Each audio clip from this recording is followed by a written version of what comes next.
Ok, mon nom à moi c'est prolifique. Le nom propre étant Eyaga Christel. Eyaga Christel. Je suis designer graphique, motion designer, illustrateur et réalisateur vidéo, entre autres. En fait, mon métier consiste à trouver des solutions en images liées à des problèmes de communication, que ce soit des particuliers, que ce soit des entreprises. Donc, je réponds valablement à leur demande en leur proposant un contenu assez détaillé, que ce soit en vidéo, que ce soit en images, en produisant par exemple des flyers pour leur communication ou voilà, en concevant des spots, des interviews, des documentaires, etc. Donc, toutes sortes tout élément qui concourt à pouvoir véritablement leur permettre de communiquer assez bien pour leur entreprise ou qu'ils soient des startups ou qu'ils soient des particuliers.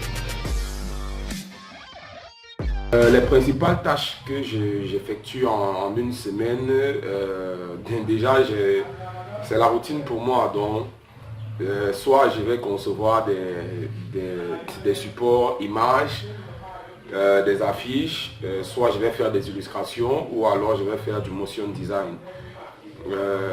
Soit je suis sur un plateau en train de faire un tournage, un clip, une interview ou un documentaire. Donc c'est la routine, chaque fois ça se répète. Mon parcours en moi, il a été atypique parce que déjà, j'ai pas fait de formation professionnelle dans le domaine du graphisme ou du montage vidéo. J'ai tout appris seul par le biais des tutoriels. Et bon, je me rappelle à l'époque, j'avais mon grand frère qui est informaticien, qui m'avait donné un logiciel de montage. Voyant déjà que je me débrouillais assez pas mal sur des logiciels comme Movie Maker, il voyait ce que je faisais, et sur Paint, il faisait vraiment des petits trucs là. Bon. Après, il a vu que j'avais vraiment cette envie-là. Ils m'ont donné la suite Adobe, j'ai commencé à travailler là-dessus et voilà. Tout le reste, c'est le résultat de beaucoup de recherches, de passion et voilà. Donc, concrètement, moi, je n'ai pas de diplôme certifiant ma profession actuellement. Bon, je suis autodidacte tout simplement et autodidacte, passionné et toujours à la recherche de quelque chose qui pourrait davantage améliorer son travail. Je ne dirais pas qu'il faut un talent particulier pour effectuer ce métier. Déjà, je considère le graphisme comme un art. C'est déjà un art même. C'est-à-dire l'art de pouvoir représenter des trucs en images et tout, avec des éléments graphiques. Et tout ça, moi, je ne pense pas vraiment qu'il faut. Si oui, un talent dans le fait de, comment dire ça, le fait de pouvoir comprendre voilà, les besoins des gens et le fait de pouvoir interpréter ça de manière belle, tout simplement en utilisant les moyens les plus faciles qu'ils soient. Donc c'est en ça un peu.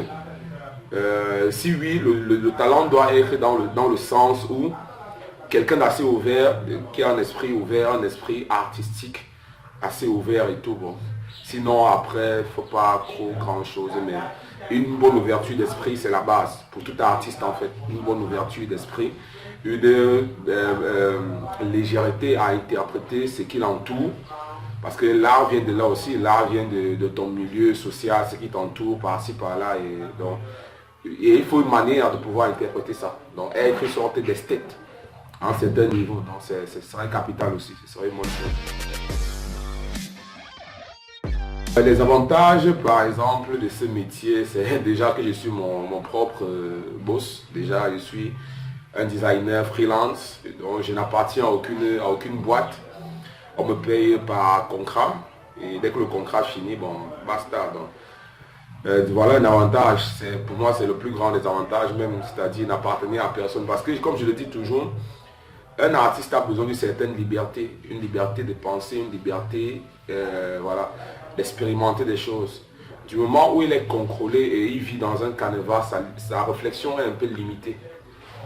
Du coup, moi je préfère être vraiment ce designer-là qu'on contacte juste en cas de contrat ou bien. Donc c'est mon avantage à moi là-bas. Euh, Ce qui fait que j'aime ce métier particulièrement, ça me permet de, voilà, d'établir mes pensées. Le designer devient un peu comme une sorte de demi-dieu à un certain niveau, si je me permets, parce que voilà, Dieu a créé des choses et après nous, on les récupère et on les modélise en fonction de notre goût et du goût du client. Et après, voilà, c'est waouh! Les difficultés que je rencontre par contre dans le métier, c'est bon, euh, déjà des difficultés liées à la santé aussi, parce qu'il faut le dire. Designer et tout, ça passe vraiment pratiquement plus de 15 heures par jour sur la machine parce qu'il faut chercher des nouvelles inspirations et tout. Il faut concevoir de nouvelles choses. Donc, du coup, c'est un léger désavantage parce que le corps en souffre. Il y a le dos qui fait mal, les yeux qui constamment font mal et tout. Et voilà, c'est un léger désavantage côté physique vraiment. Mais sinon, dans le métier, il y a aussi le fait que parfois on collabore avec des gens qui ne sont pas d'assez bonne moralité. Des gens qui, après, vous avez donné votre travail par exemple, là, vous avez envoyé un travail et voilà, pour vous payer, c'est un peu difficile. Des gens pas très honnêtes. Vraiment, il faut le dire. Parce que prenons un cas banal, par exemple, où vous retrouvez dans une situation où vous collaborez avec quelqu'un qui est aux États-Unis et il ne vous a jamais vu. Bon, la seule garantie que vous avez, c'est que vous vous dites intérieurement que c'est une personne professionnelle. Et du coup, vous faites le travail, vous envoyez des fichiers, mais après, la personne ne vous répond plus. Donc, c'est un peu ce genre d'habitude qui font en sorte que certains designers se rebellent par la suite. S'il y avait quelque chose à changer, moi, dans le graphisme, ce serait, comment on dit ça, l'idée que les gens se font du designer après. Normalement, on devrait être au haut de l'échelle. C'est-à-dire tout en haut de l'échelle. Là. Parce que tout ce qui est imaginé après, s'il n'y a pas un apport visuel vraiment satisfaisant, que ce soit une entreprise ou bien, mais ça ne représenterait rien. Donc du coup, le designer devrait être vraiment en haut de la chaîne, mais après, nous sommes souvent confrontés à être ceux qui sont plus bas.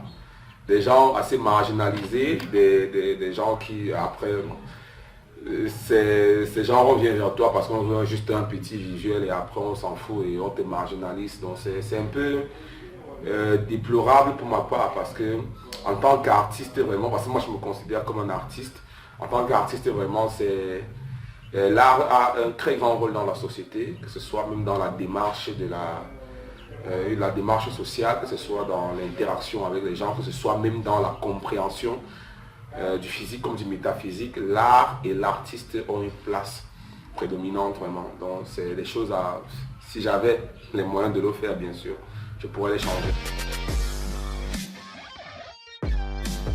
Une anecdote, bon ça c'était un client qui m'avait abusé vraiment.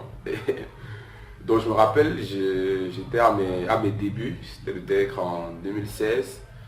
Je commence à travailler pour quelqu'un il me contacte, il m'appelle, il me dit bon bah moi je suis tel, j'ai mon agence et tout, vraiment j'ai vu ton travail, il est bien et j'aimerais collaborer avec toi sur.